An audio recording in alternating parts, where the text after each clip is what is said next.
இந்த பில்டப் வசனங்கள்லாம் சொல்லப்படுற விதம், அந்த டயலாக் பேசப்படுற விதம் ரொம்ப செயற்கையாக ரொம்ப கொடூரமாக இருக்குது. உதாரணத்துக்கு பாத்ரூமில் தண்ணி ஊற்றிட்டு வந்தியாடா அப்படின்னு கேட்டால் கூட ஃப்ளஷ் ஒர்க் ஆகலை, அதான் மக்களை தண்ணி எள்ளி ஊற்றிட்டு வந்திருக்கிறேன் அப்படிங்கிற மாதிரி பேஸ் வாய்ஸ்லேயே தான் பேசிகிட்டு இருக்காங்க. அப்புறம் முக்கியமான விஷயம், இந்த படத்தில் வரக்கூடிய அந்த வில்லன்கள்லாம் பார்த்தீங்கன்னு வச்சுக்கோங்களேன், ரொம்ப நல்ல பசங்களாக இருக்காங்க, அப்புறாணி பசங்களாக இருக்காங்க. சைபீரியா, ஆஸ்திரியா, கொரியான்னு உலகம் முழுக்க எல்லா நாடுகள்ல இருந்தும் வெவ்வேறு ஆர்மியை கொண்டு வந்திருக்காங்க வில்லனோட ஆளுங்க. ஆனால் இவங்க எல்லாம் பார்த்தீங்கன்னா ஒரு 1000 பேருக்கு மேலே இருக்காங்க.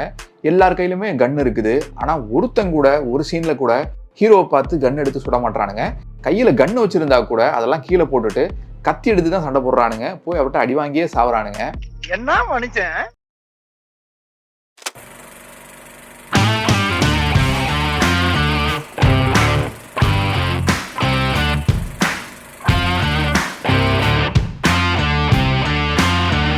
நல்ல சினிமாக்களை நேசிக்கிற கொண்டாடுற எல்லா இளைஞர்களுக்கும் வணக்கம். இன்னைக்கு வீடியோவில் வாய்ஸ் கொஞ்சம் ஒரு மாதிரி தான் இருக்கும், பொறுத்துக்கோங்க. பயங்கரமான காய்ச்சல், உடம்பு சுத்தம் முடியல.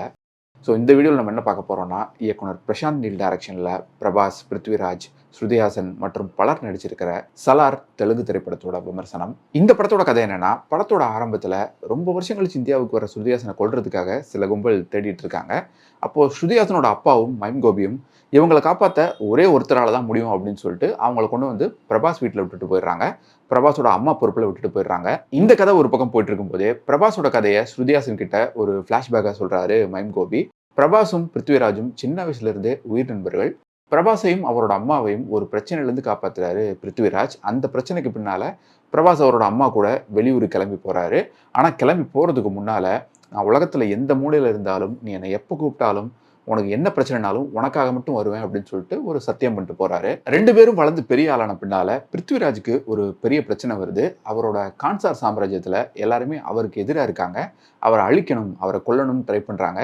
இந்த சமயத்துல தன்னோட நண்பன் கூப்பிட்டதால அந்த கான்சார் நகரத்துக்கு போறாரு பிரபாஸ். பிளாஷ்பேக்ல தன் நண்பன் பிருத்விராஜோட லட்சியத்தை பிரபாஸால அடைய முடிஞ்சதா இல்லையா, இப்போ நிகழ்காலத்துல அவங்க 2 பேரும் ஏன் ஒன்னா இல்லை, ஸ்ருதிஹாசனை கொல்ல நினைக்கிற கும்பல் யாரு அப்படின்னு பல கேள்விகளை சுத்தி நகருது இந்த சலார் திரைப்படத்தோட கதை. கேஜிஎஃப் அப்படிங்கிற படத்தோட இமாலய வெற்றிக்கு பின்னால பிரசாந்த் நீல் அவர்கள் எடுக்கிற படம்ங்கிறதால இந்த படத்துக்கு சினிமா ரசிகர்கள் மத்தியில ஒரு பெரிய எதிர்பார்ப்பு இருந்தது, ஒரு வரவேற்பு இருந்தது.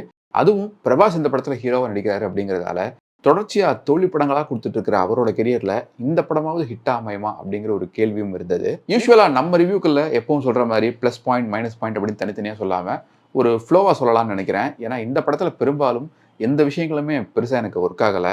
ஆக்ஷன்ஸ், எமோஷன்ஸ், பில்டப்னு எல்லாமே அடிச்சு துவைச்ச ஃபார்மேட்டில் தான் இருக்குது இந்த படத்தில். இந்த படம் பார்த்த நிறைய பேருக்கு இந்த படம் அப்படியே கேஜிஎஃப் மாதிரி இருக்குது அப்படின்னு தோணலாம். அதே மாதிரி வசனங்கள், அதே மாதிரி பில்டப் காட்சிகள், அதே மாதிரி ஸ்லோ மோஷன் ஷாட்ஸ், அதே மாதிரி புழுதி பறக்கிற ஒரு பேக்ரவுண்ட், சினிமோட்டோகிராஃபியில் கூட அதே மாதிரி ஒரு கலர் டோன், அதே மாதிரி ஒரு அம்மா சென்டிமெண்ட், அதே மாதிரி அம்மா வாய்ஸில் ஒரு பாட்டுன்னு இந்த மாதிரி நிறைய விஷயங்கள். கேஜிஎஃப் படத்தோட செகண்ட் ஹாஃப்ல ஹீரோ ஒரு கண்ணு தெரியாத தாத்தாவை காப்பாற்றுவார் இல்லையா, கிட்டத்தட்ட அதே மாதிரி ஒரு சுச்சுவேஷன்ல இந்த படத்தோட செகண்ட் ஹாஃப்ல ஹீரோ ஒரு சின்ன பொண்ணை காப்பாற்றுறாரு.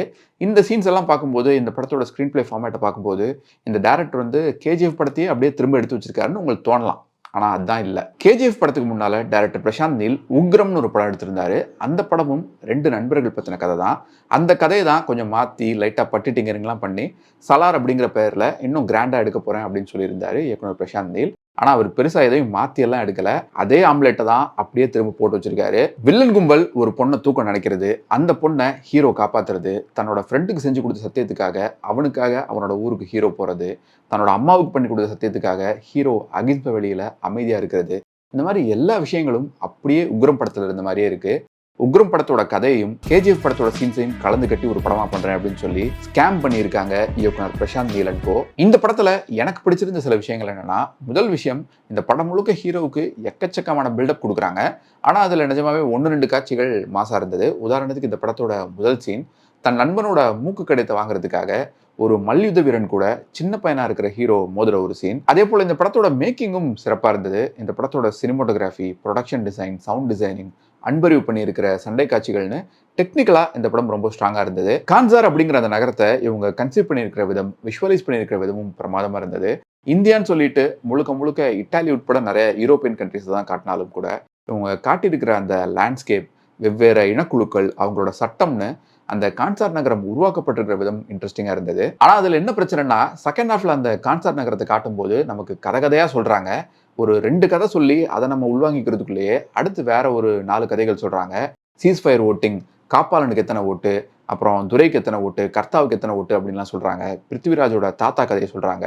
கடைசியில சௌரியங்கர் அப்படின்னு வேற ஒரு குரூப்பை பத்தி சொல்றாங்க. இதுல பாதி விஷயம் புரியறதுக்குள்ளேயே வேற எங்கெங்கயோ போயிடுறாங்க. எக்கச்சக்கமான கதாபாத்திரங்கள் காட்டுறாங்க.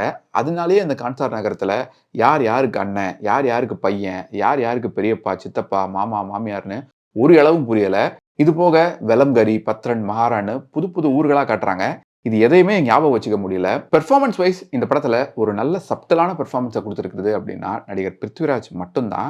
ஆனா அவரையும் சும்மா படம் முழுக்க ஓரமாக தான் நிற்க வச்சிருக்காங்க. அவருக்கு கிளைமேக்ஸ் தவிர வேற எங்கேயுமே பெருசா எந்த ஒரு வேலையுமே இல்லை. நடிகர் பிரபாஸ் சண்டை காட்சிகள்ல அட்டகாசமா பண்ணியிருக்காரு. ஆனா அதை தவிர படம் முழுக்க அவரை பார்க்கறதுக்கு ரொம்பவே பரிதாபகரமாக தான் இருக்காரு. வாழ்க்கையில பாகுபலி அப்படிங்கிற ஒரு படத்தை தெரியாதனமா பண்ணி அது மிகப்பெரிய ஹிட் ஆனதால இன்னைக்கு வரைக்கும் 300 கோடி, 400 கோடி, 500 கோடின்னு வெறுமனே மெகா பட்ஜெட் படங்கள்ல மட்டும்தான் நடிச்சுக்கிட்டு இருக்காரு. பாகுபலி படத்திலேயோ இல்ல மிர்ச்சி மாதிரி படங்களையோ பார்த்த ரொம்ப துடிப்பான ஹேண்ட்ஸமான பிரபாஸை பார்த்து ரொம்ப வருஷங்களாச்சு, பல வருஷங்களாச்சு. இந்த படத்துல அவரோட பைசப்ஸுக்கு கூட சீஜ் தான் பண்ணியிருக்காங்க அப்படின்லாம் கேள்விப்பட்டேன். ஆனா அது எந்த அளவுக்கு உண்மைன்னு தெரியல. ஒருவேளை அப்படி செலவு பண்ணியிருந்தாங்க அப்படின்னா அதுக்கு பண்ண செலவுல அட்லீஸ்ட் ஒரு 10% ஹீரோ பிரபாஸோட விக்குக்கு கொஞ்சம் செலவு பண்ணியிருக்கலாம். ஏன்னா அந்த விக்கு இந்த படத்துல ஒரு யூஸ் பண்ணியிருக்கிறது படம் முழுக்க ரொம்பவே உறுத்தலா தெரிஞ்சது. இந்த படத்தோட டீம் நடிகை ஸ்ருதி ஹாசன் கிட்ட, மேடம் இந்த படத்துல உங்களுக்கு ஒரே ஒரு வேலை மட்டும்தான். இந்த படத்துல வர்ற கேரக்டர்ஸை மட்டும் இல்ல, இந்த படம் பார்க்குற ஆடியன்ஸையும் நீங்க ஒவ்வொரு சீன்லையும் ஏதாச்சும் பண்ணி காண்டேத்திக்கிட்டே இருக்கணும் அப்படின்னு சொல்லியிருப்பாங்க போல இருக்கு. அதை வழக்கம் போல ரொம்பவே சீரும் சிறப்புமா பண்ணியிருக்காங்க நடிகை ஸ்ருதி ஹாசன். அவங்க கூட பரவாயில்ல, ஆனா ஜான் விஜய் ஒரு கேரக்டர் பண்ணியிருப்பார் பாருங்க. அந்த கேரக்டர் ஆகட்டும், அவரோட பாடி லாங்குவேஜ், டயலாக் மாடுலேஷன், இது எல்லாமே ரொம்ப இரிட்டேட்டிங் டு த கோரா இருந்தது. ஈஸ்வரி ராவ் எப்பவும் போல ரொம்ப ஸ்டீரியோ டைப்பான அழுது வடிகிற அம்மா ரோல்ல வந்து போறாங்க. ஆக்சுவலா இந்த படத்தோட செகண்ட் ஹாஃப்ல தான் இந்த படத்தோட கதையே ஸ்டார்ட் ஆகுது. அது வரைக்கும் ஃபர்ஸ்ட் ஹாஃப் முழுக்க வெறுமனே கேப் ஃபில்லர் சீன்ஸா வச்சு மட்டும் தான் உருட்டிட்டு இருக்காங்க. உதாரணத்துக்கு சத்தீஸ்கர், புவனேஸ்வர், அப்புறம் கொல்கத்தா, ஹைதராபாத்னு வெவ்வேறு ஊர்களில் இருக்கக்கூடிய வில்லன்கள்லாம் வந்து ஸ்ருதி ஹாசனை எப்படி தேடுறாங்க அப்படின்னு காட்டக்கூடிய காட்சிகள், ஹீரோவோட அம்மா சம்பந்தப்பட்ட காட்சிகள், அதுலயும் குறிப்பா ஒரு பர்த்டே கேக் வெட்டக்கூடிய ஒரு பிளாஸ்டிக் கத்தியை பார்த்து அவங்க அம்மா அலற ஒரு சீன் இருக்கும் பாருங்க, அதெல்லாம் ரொம்ப கொடூரம். அப்புறம் ஸ்ருதி ஹாசன் அந்த ஊர்ல டீச்சரா இருக்க முடியாம கஷ்டப்படுற காட்சிகள், அங்க இருக்கிற ரவுடிகள்லாம் அவங்களை கிண்டல் பண்ற காட்சிகள், பிரபாஸ் எப்ப பார்த்தாலும் சின்ன பசங்க கூட விளையாண்டுட்டு இருக்கிறது, ஒரு சீலை பார்த்துட்டு கஸ்டம்ஸ் ஆஃபீஸ்ல இருந்து சென்ட்ரல் மினிஸ்டர் வரைக்கும் எல்லாருமே அலறதுன்னு ஃபர்ஸ்ட் ஹாஃப் முழுக்க தேமேன்னு தான் போயிட்டு இருக்கு. படத்துல ஏதோ ஒரு சீன்ல ஏதோ ஒரு கேரக்டர் தேவையெல்லாம் பில்டப் பண்ணா பரவாயில்ல, படம் முழுக்க எல்லா சீன்லயுமே பில்டப் பண்ணிட்டே இருக்கிறது. ஹீரோயின், ஹீரோ கூட இருக்கிறவங்க, வில்லன் கூட இருக்கிறவங்க, இவங்க எல்லாருக்குமே படம் முழுக்க ஒரே ஒரு வேலை மட்டும்தான், ஹீரோவுக்கு பில்டப் பண்றது. ஒரு நல்ல ஃபைட் சீன்னா ஹீரோ எப்போ அடிப்பாருன்னு நம்மளை ஃபீல் பண்ண வைக்கணும், அந்த வெறியை நமக்குள்ள ஃபீல் பண்ண வைக்கணும். ஆனா இந்த படத்துல அது அப்படியே ஆப்போசிட்டா இருக்கு. ஹீரோ பில்டப் பண்ணதெல்லாம் போதும், சீக்கிரம் அடிச்சு தொலையா அப்படின்னு தான் நம்மளை ஃபீல் பண்ண வச்சிருக்காங்க. இவங்க ஓவர் பில்டப் கொடுத்து ஜவ்வா இழுத்து வச்சிருக்கிறதாலேயே இந்த படத்தோட ஃபர்ஸ்ட் ஹாஃப்ல அம்மாவோட சத்தியத்துக்கு கட்டுப்பட்டு இருக்கிற ஹீரோயினை காப்பாத்துற அந்த ஃபைட் சீன், செகண்ட் ஹாஃப்ல தன்னோட ஃப்ரெண்டு சொன்னதுக்காக அமைதியா இருக்கிற ஹீரோ ஒரு சின்ன பொண்ணை காப்பாத்துற அந்த ஃபைட் சீன், இது எல்லாம் கூட சுமாரா தான் இருக்கு, ரொம்ப சுமாரா தான் இருக்கு. நம்மளோட பொறுமையை சோதிக்கிற மாதிரி இருக்கு. கேஜிஎஃப் படத்துலயும் இந்த மாதிரி தான் படம் முழுக்க எக்கச்சக்கமான பில்டப் இருக்கும், ஒவ்வொரு சீன்லயும் பில்டப் இருக்கும். ஆனா ஒரே ஒரு வித்தியாசம் என்னன்னா, கேஜிஎஃப் படத்துல அந்த பில்டப்புக்கான சரியான ஒரு பே ஆஃப் இருக்கும். அந்த பில்டப் கொடுத்ததுக்கு பின்னால, அவ்வளோ பில்டப் பண்ண பின்னால ஹீரோ என்ன பண்றாரு அப்படிங்கிறது நிஜமாவே வெயிட்டா இருக்கும். பேசிக்கா கேஜிஎஃப்ல வரக்கூடிய ராக்கி பாய் அப்படிங்கிற ஒரு கேரக்டர் கூட ஆடியன்ஸுக்கு சின்னதாக ஒரு கனெக்ட் இருக்கும். கிட்டத்தட்ட 3 மணி நேரம் ஓடுற இந்த படத்தோட லென்த்தும் கண்டிப்பாக ஒரு பிரச்சனை தான். இந்த படத்தோட ஃபர்ஸ்ட் ஹாஃப் 1 மணி நேரம் 10 நிமிஷம் தான் ஓடுது. ஆனால் அதுவே என்னமோ 2 மணி நேரத்துக்கு மேலே ஓடுற மாதிரி தான் நமக்கு ஃபீல் ஆச்சு. இந்த படத்தோட செகண்ட் ஹாஃப்லாம் பார்த்தீங்கன்னா 1.25 மணி நேரத்துக்கு மேலே ஓடுது. அது வாட்டுக்கு போய்கிட்டே இருக்குது. ஒரு பக்கம் இந்த படத்தோட பில்டப் வசனங்கள்லாம் ஒரு மாதிரி ரெப்படேட்டிவாக இருக்கு. அவன் ஒரே ஆள் தான், ஆனால் அவன் தான் நம்மளோட ஆர்மி அப்படிங்கிற மாதிரி வசனத்தெல்லாம் 2-3 கேரக்டர்ஸ் வெவ்வேறு இடத்துல ஹீரோவை பற்றி பேசுகிறாங்க. அது ஒரே மாதிரி தான் இருக்குது. என்னடா அது ஒரே மாதிரி டயலாக திரும்ப பேசிட்டு இருக்காங்களே அப்படிங்கிற ஒரு ஃபீல் உண்டாகுது. இன்னொரு பக்கம் பார்த்தீங்கன்னா இந்த பில்டப் வசனங்கள்லாம் சொல்லப்படுற விதம், அந்த டயலாக் பேசப்படுற விதம் ரொம்ப செயற்கையாக ரொம்ப கொடூரமாக இருக்குது. உதாரணத்துக்கு பாத்ரூமில் தண்ணி ஊற்றிட்டு வந்தியாடா அப்படின்னு கேட்டால் கூட ஃப்ளஷ் ஒர்க் ஆகலை, அதான் மக்களை தண்ணி எள்ளி ஊற்றிட்டு வந்திருக்கிறேன் அப்படிங்கிற மாதிரி பேஸ் வாய்ஸ்லேயே தான் பேசிகிட்டு இருக்காங்க. அப்புறம் முக்கியமான விஷயம், இந்த படத்தில் வரக்கூடிய அந்த வில்லன்கள்லாம் பார்த்தீங்கன்னு வச்சுக்கோங்களேன், ரொம்ப நல்ல பசங்களாக இருக்காங்க, அப்புறாணி பசங்களாக இருக்காங்க. சைபீரியா, ஆஸ்திரியா, கொரியான்னு உலகம் முழுக்க எல்லா நாடுகள்ல இருந்தும் வெவ்வேறு ஆர்மியை கொண்டு வந்திருக்காங்க வில்லனோட ஆளுங்க. ஆனா இவனுங்க எல்லாம் பாத்தீங்கன்னா ஒரு 1000 பேருக்கு மேல இருக்காங்க. எல்லார் கையிலுமே கன் இருக்குது. ஆனா ஒருத்தன் கூட ஒரு சீன்ல கூட ஹீரோவை பார்த்து கன் எடுத்து சுட மாட்டானுங்க. கையில கன் வச்சிருந்தா கூட அதெல்லாம் கீழே போட்டுட்டு கத்தி எடுத்து தான் சண்டை போடுறானுங்க, போய் அவர்கிட்ட அடி வாங்கியே சாவறானுங்க. என்ன மனுஷன்? இந்த படத்தோட செகண்ட் ஹாஃப் முழுக்க எதுக்கு எடுத்தாலும் பிருத்விராஜ் நாம செத்துருவோமோன்னு பயமா இருக்கு, நாம தோத்துருவோமோன்னு பயமா இருக்கு, அதுக்கு முன்னால நமக்கு நடக்க போற அவமானங்களை நினைச்சு பயமா இருக்கு அப்படிங்கிற மாதிரிலாம் பேசிட்டு இருக்காரு. படம் பார்க்குற நமக்கு நல்லாவே தெரியும் ஹீரோ எப்படியும் தன்னோட ஃப்ரெண்டுக்காக எல்லாரையும் பொழந்து போட போறாரு, எல்லாரையும் அடிச்சு பொழக்க போறாரு அப்படிங்கிறது நமக்கு நல்லாவே தெரியும். அதுதான் இந்த படம் முழுக்க வருது. இந்த படத்தோட ட்ரெய்லரில் வரக்கூடிய முக்கியமான டயலாகும் அதுதான். அது நமக்கு நல்லாவே தெரிஞ்சிருக்கும் போது அது எதுக்கு அவ்வளோ தூரம் இழுத்து ஒரு 3/4 மணி நேரம் 1 மணி நேரம் இழுத்து ஜவ்வா இழுத்து நம்ம பொறுமையை சோதிக்கிறாங்கன்னு தான் தெரியல. அதே போல தன் நண்பனை தேடி இந்தியா முழுக்க அலைஞ்சு தெரிஞ்சு அவர் எங்க இருக்காருன்னு கண்டுபிடிச்சு அவரை தன்னோட ஊருக்கு கூட்டிட்டு வர பிருத்விராஜ் எதுக்காக அவர் அமைதியா இருக்க சொல்றாரு அப்படிங்கிறதும் சுத்தமா புரியல. அந்த காலத்து படங்கள் எல்லாம் சிவப்பு கலரை பார்த்தாலே மாடு முட்டை வரும் அப்படின்னு சொல்லுவாங்க இல்லையா, அந்த மாதிரி இந்த படத்துல சிவப்பு கலரை பார்த்தாலே வெறியாகி கடிக்க வரக்கூடிய ஒரு ஜாம்பி கூட்டத்தை ட்ரக்ஸ் யூஸ் பண்ணி வளர்க்குறாரு வில்லன். அதை பார்த்துட்டு பிருத்விராஜ் என்ன சொல்றாருன்னா, நீயாச்சும் இவனுங்களை ட்ரக்ஸ் யூஸ் பண்ணி தான் இந்த ஜாம்பி கூட்டத்தை வளர்த்துருக்கிற, இந்த பைத்திய கூட்டத்தை வளர்த்துருக்கிற, ஆனா அவன் பிறந்தே பைத்தியக்காரன் அப்படின்னு சொல்லிட்டு ஹீரோவை பத்தி ஒரு டயலாக் சொல்றாரு பிருத்விராஜ். ஆனா அவன் பிறந்தே பைத்தியக்காரன் அப்படின்னு சொல்லிட்டு ஹீரோவை பத்தி ஒரு டயலாக் சொல்றாரு Prithviraj. What? Bro, what are you talking about, man? ஆக்சுவலா இது இந்த படத்துல ரொம்ப மாசான ஒரு பில்டப் டயலாக். ஆனா அந்த டயலாக் கேட்டு தியேட்டர்ல எல்லாரும் விழுந்து சிரிச்சிட்டு இருக்காங்க. ரவி பஸ்ரூர் இசையில இந்த படத்தோட பேக்ரவுண்ட் ஸ்கோர் சில காட்சிகள் நல்லா இருந்தாலும் பல காட்சிகள்ல இந்த படத்தோட பின்னணி இசை எப்படி இருக்குன்னு பாத்தீங்கன்னா, இந்த காது வழியா ஒரு 50 லாரி உள்ள போய் அந்த காது வழியா வெளியே வந்த மாதிரி தான் இருக்கு. அவ்வளோ லவுடா இருந்தது.